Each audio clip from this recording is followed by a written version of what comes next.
Hey everyone, welcome back to my channel. I'm Darby Jones. I thought it was time to do a brewing update. I haven't done that for a while. I enjoy watching all my brewing friends out there and their updates and what they are brewing. But I thought I'd do a quick update. So I just got done bottling 14 pints of my Oktoberfest. I love the color, kind of that burnt orange color. You know, a couple months ago, I think I did a video, a couple months ago, I ordered a recipe. This is all malt extract. I do the 1 gallon batches from Craft Brew just to see if I liked their Oktoberfest recipe, and I really, really liked it.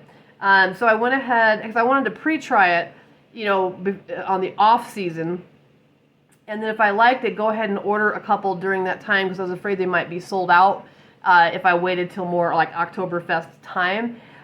So I did a double batch. And then, like I said, I just bottled it today. So a couple weeks for carbonation. Although I'm finding with these malt extract, these kits, if I let them go longer than that, they end up tasting a little bit better. So I'll probably pop these open maybe beginning October to mid-October, and I'll for sure do a follow-up video and let you know how they turned out.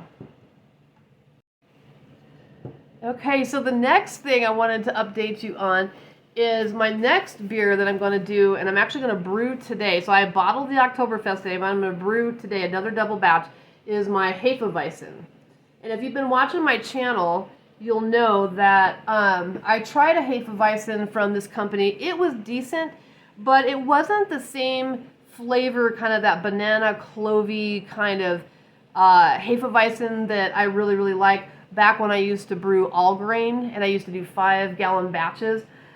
Because these kits come with their own yeast, they don't really tell you what the yeast is. So I decided that I wanted to try brewing it again, even though it was a decent beer, but using the yeast that I used to use when I did all grain in those 5 gallon batches. So this is where I need some help. So I got Y yeast. These are those smack packs, you know, where they've got the nutrients in a little bubble and you put it in the corner and you pop it. You got to let this sit for like 3 hours before you brew. Now the thing is, and this is Weihenstephan.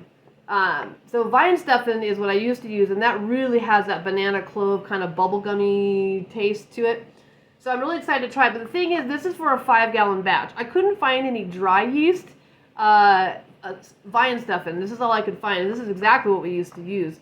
So anyway, this is for a 5 gallon batch. So now I have to debate, do I do 1 gallon batches with this. Do I try to divide this as liquid, right, into 1/5? Well, actually 2/5, because I'm going to do 2 batches. I figured if I've got a 5 gallon batch, I might as well do it. But a part of me just says, I kind of want to try just dividing this in half.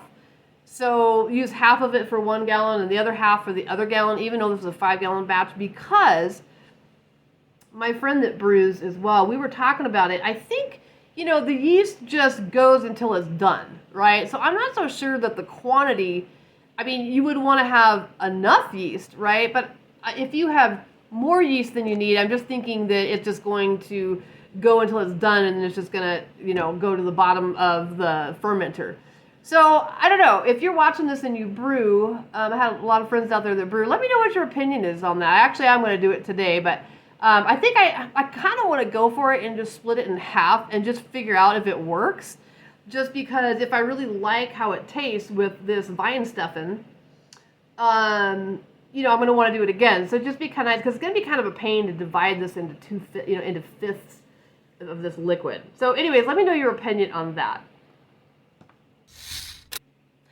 And what would a beer update be without trying a new beer? So today, I am trying this. Let me put this up there. So this brewing company, this brewery is Max Line from Fort Collins, Colorado. They're about 15 miles from where I live here in Loveland, Colorado. So this is Norse Ale. It's a Pilsner-inspired Kvike ale. And I looked up, Kvike is an ancient cultivated yeast originally from Norway. So kind of an ancient strain, something they used way back when. Let's see, ABV is 5.4, and I looked up on their website, and I believe the IBU was 24. So I'm assuming that I might like this, because I like more malty beers. I don't like really, really high IBUs. So anyways, this is a local brewery. It says craft, community, and culture, locally owned. So there's the label, kind of a cool label called Norse. See if I can get it to focus on there. So anyways, let's pop it open and give it a shot. See what we got.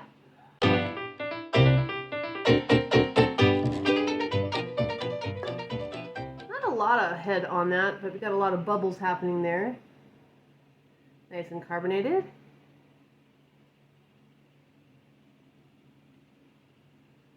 Kind of a citric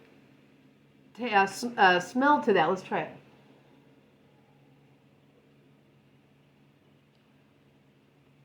Oh yeah, that's nice. Definitely citrusy, like almost like a hint of orange, I would think. But no, I actually really like that. Check out, my friend went to Germany, a good friend of mine, about 3 weeks ago. She brought me back some fun little gifts, but one of them was this. And so I want to look up the words on it. But it's called a beer deckel, I think. And anyways, it's got this little ridge on there.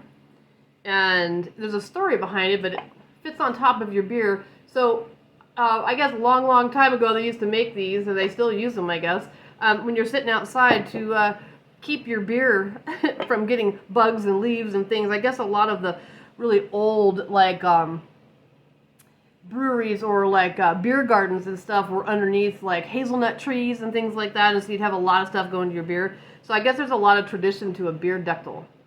So I don't know, I just thought that was pretty cool. It also would mark that it's your beer, right? No, anyways, but yeah, I really like this. So those of you that like a Pilsner, very good. So then the last thing, I've got two other beers that are going to be after this Hefeweizen, and I've done these before. So I got another Irish Stout that I want to do. I love their labels, Craft to Brew. Irish Stout, and I've done this one before. I did a video on this. It turned out really nice. It was a lot different than an all-grain recipe that I did. A different flavor stout. I think this was more coffee flavor than what I used to do, but I actually really, really like it, so I'm not messing with this. So I'm going to do that after the Hefeweizen, because these are nice fall beers for me. I tend to like darker beers anyways. And then I've done this one before. This is a brown ale. Again, I like the label on that. And I've done this before, and I think I did a video on that. That's actually, that brown ale, it might be one of my favorites.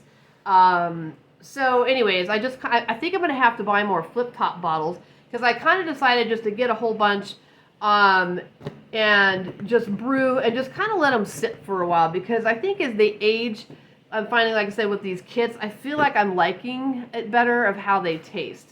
So that's kind of where I'm at. It's thanks for popping on, you guys, and I'll have to keep you updated. Hopefully I'll be doing some more videos on doing what I call hike-abouts and things like that. kind of outdoor walking videos. My car's been my little Mini Cooper has been having some issues over the last 2-3 months, so I really haven't done too much of that. Plus, it's been so darn hot here, mid 90 degrees Fahrenheit up to 100 degrees Fahrenheit.